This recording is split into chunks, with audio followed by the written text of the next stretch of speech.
Mari belajar dari Italia. Apa yang sebenarnya terjadi di Italia? Apa yang bisa kita jadikan contoh agar tidak terjadi di Indonesia? Kreatif konten ini berasal dari artikel warga Italia, dipersingkat dan dilengkapi data agar lebih mudah dipahami. Tahap 1. Kasus pertama diumumkan. Itu cuma flu. Apa pentingnya pakai masker? Orang-orang ini cuma lebay.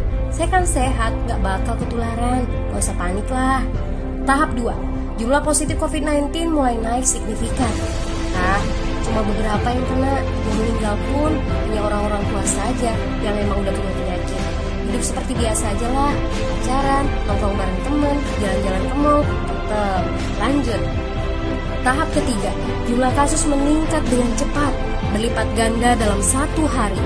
Tingkat kematian pun bertambah. 7 Maret, lebih dari 5.000 kasus positif COVID-19. Zona merah diberlakukan di Italia.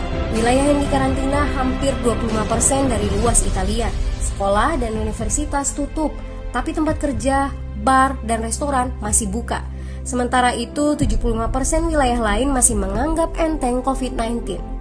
Anjuran mencuci tangan ada di mana-mana, tapi sekadar anjuran dan tak banyak yang melakukan.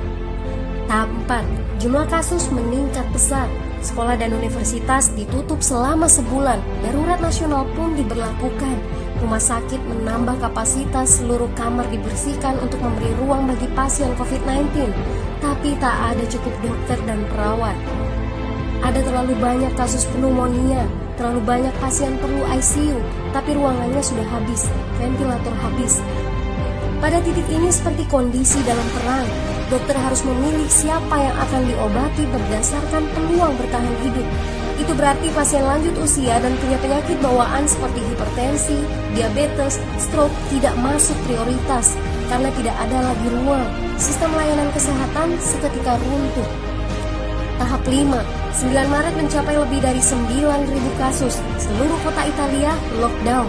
Orang-orang bisa pergi hanya untuk keperluan darurat dan dalam pengawasan ketat. Semua bisnis masih dibuka karena jika tidak, ekonomi akan runtuh. Itu kebijakan pemerintah. Mulai ada ketakutan, orang-orang mulai memakai masker dan sarung tangan. Tapi tetap saja, ada anak-anak yang merasa jagoan, masih ingin uji nyali. Pergi ke restoran rame-rame, hangout bareng, minum-minum dan lain sebagainya. Tahap 6, 2 hari kemudian pemerintah Italia berubah pikiran. Semua bisnis harus tutup, bar, restoran, pusat perbelanjaan, semua jenis toko, kecuali supermarket dan apotek. Penyebabnya, karena dalam sehari yang positif bertambah lebih dari 2.000 kasus. Penduduk yang mau keluar rumah harus mendapat surat izin. Surat izin ini didapatkan dari pos pemeriksaan polisi yang disebar di berbagai lingkungan. Yang melanggar bisa kena denda 3,3 juta rupiah. Bagi pasien positif yang tidak mau mengkarantina diri, bakal dituntut dengan pasal pembunuhan, hukuman 1-12 tahun penjara. 21 Maret jumlah korban meninggal di Italia terus meningkat melampaui Cina. Sebagai gambaran, luas Italia itu kurang lebih 2 kali Pulau Jawa. Penduduknya lebih dari 60 juta jiwa. Lalu apa yang harus kita pelajari dari Italia? Yuk, mulai dari diri sendiri, mulai dari di rumah aja.